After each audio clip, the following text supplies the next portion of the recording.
Chapter 704, Fragment of Fate. The reporters waiting outside the conference hall displayed no signs of impatience or dissatisfaction, despite the passing time. They were well accustomed to such situations. At last, the heavy doors of the Rose Conference Hall opened, revealing the Minister of Industry, Morin Avigny. Dressed in a sharp formal suit, his dark gray eyes and chiseled features stood out as he emerged alongside the leader of the Lone Kingdom's delegation. Snap, snap! A flurry of loud camera flashes illuminated the scene, and Morin Avigny responded with a graceful wave to the reporters. Lumion refrained from pushing his way to the front, choosing instead to observe Morin Avigny from a distance, hidden among the crowd. Shielded by the camera, his azure eyes rapidly shifted to a silver-black hue. Eye of Calamity. In Lumion's enhanced vision, a river of mercury materialized on Morin Avigny's body, composed of ethereal water droplets. Each droplet was adorned with intricate, interconnected symbols.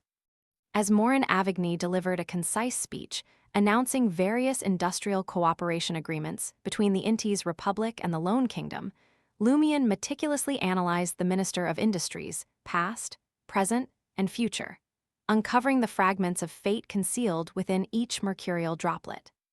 The more distant the past, the greater the ambiguity. Lumion concentrated on the events of the preceding 2 weeks. He witnessed Morin Avigny residing in a government-provided villa, attending weekly gatherings at cafes to discuss matters of state, exemplifying Trier's café politics. Furthermore, Lumion observed Morin Avigny's attendance at salons, balls, banquets, operas, concerts, theaters, and art exhibitions. The minister indulged in polo, poker, hunting in the suburbs, and flirtations with courtesans.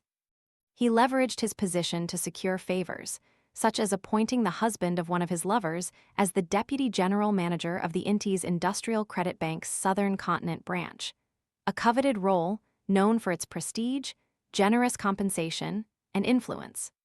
The sole drawback was the necessity of leaving Trier for the Southern Continent for 2 to 3 years, initially without the companionship of spouse and children.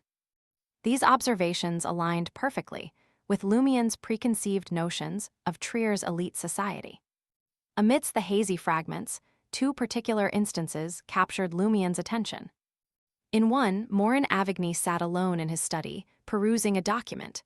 Abruptly, he jotted down a note and reached into a nearby mirror. His hand, seemingly incorporeal, passed through the glass surface, depositing the note within.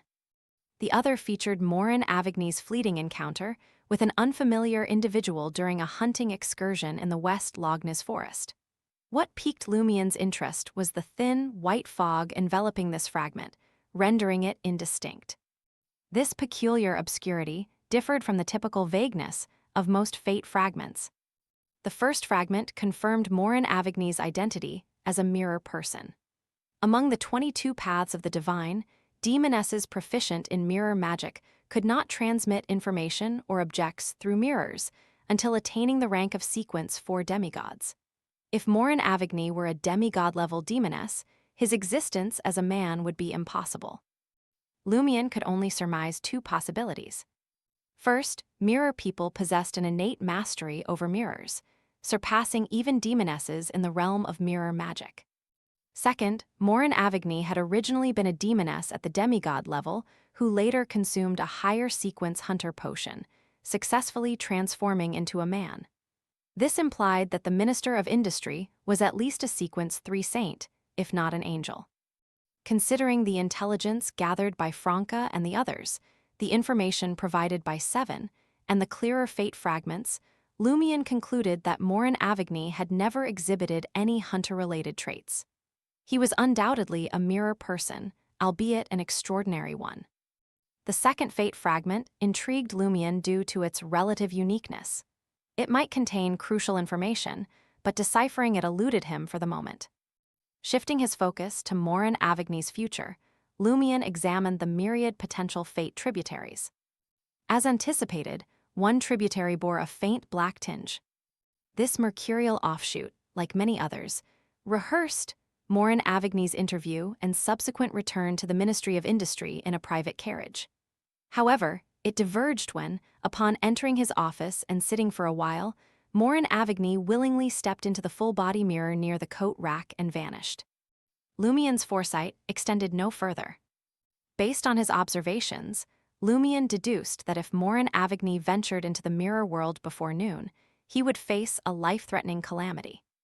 Yet the probability of Morin Avigny taking such an action was minimal. Among the numerous fate tributaries, only one represented this possibility. Certainly, if Lumien disregarded the risk of exposure, he could harness nearly half of his spirituality to manipulate Morin Avigny's future, steering it towards that specific tributary. However, such an act would be futile. Morin Avigny's demise in the mirror world would merely prevent them from accessing his corpse and conducting the spirit channeling ritual. The Demoness of Black likely possesses the ability to enter the mirror world as well. However, with her as the spirit channeler, obtaining the relevant information would prove impossible. Even if Franca has fully earned her trust, certain knowledge would remain undisclosed until she attains a specific sequence.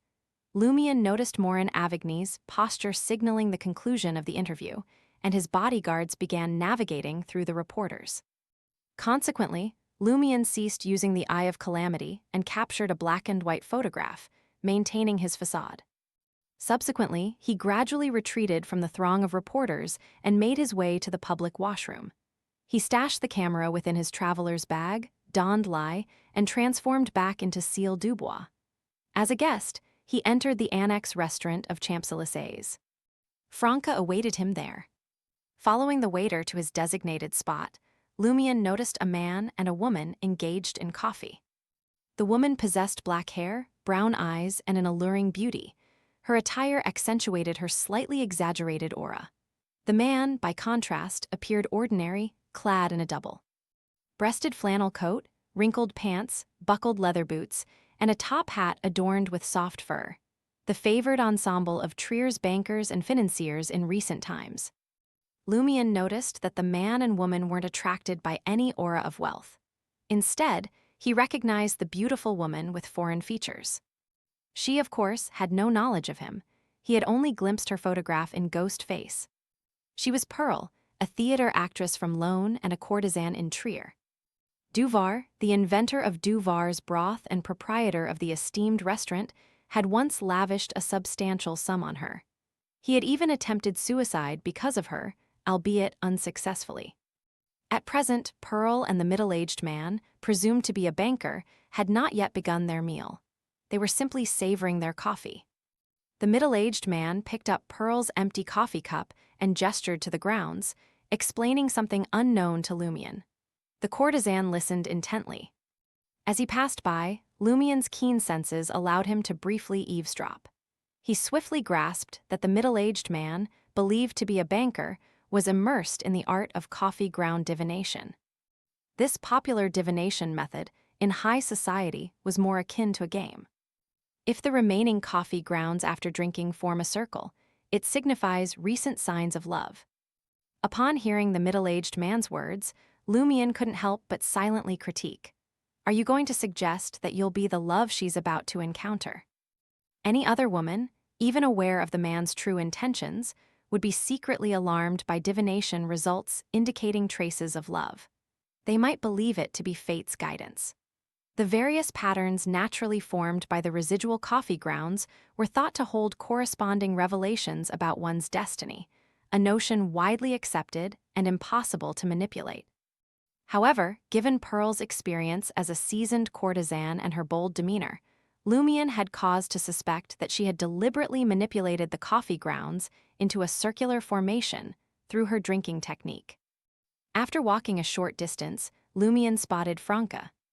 The Demoness of Pleasure was dressed as a lady today, perfectly suited for the occasion.